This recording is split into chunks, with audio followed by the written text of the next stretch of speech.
রাকিব ছোটবেলা থেকেই খুব মনোযোগী ছাত্র। তার বাবা একজন শিক্ষক আর মা গৃহিণী। তারা সবসময় চেয়েছেন যে রাকিব সৎ, পরিশ্রমী ও একজন ভালো মানুষ হয়ে বড় হোক। প্রাথমিক বিদ্যালয় থেকেই রাকিবের পড়াশোনার প্রতি গভীর আগ্রহ ছিল। সে শুধু বই মুখস্থ করত না, বরং প্রতিটি বিষয়ের মূল ধারণা বোঝার চেষ্টা করত।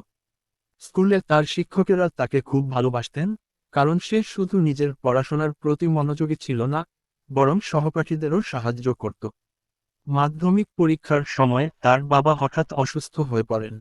সংসারের দায়িত্ব এসে পড়ে তার মায়ের ওপর। এই কঠিন সময়ে রাকিব মনোবল হারায়নি। সে দিনের পর দিন কঠোর পরিশ্রম করে পড়াশোনা চালিয়ে গেছে এবং পাশাপাশি টিউশনি করে সংসারের কিছুটা ভার লাঘব করার চেষ্টা করেছে। অবশেষে পরিশ্রমের ফল সে পেয়ে গেল। রাকিব এসএসসি পরীক্ষায় স্কুলে প্রথম হলো। তার সফলতায় পুরো গ্রাম আনন্দে মেতে উঠল। শুধু ভালো রেজাল্ট নয়, রাকিব একজন ভালো মানুষ হিসেবেও পরিচিত হলো।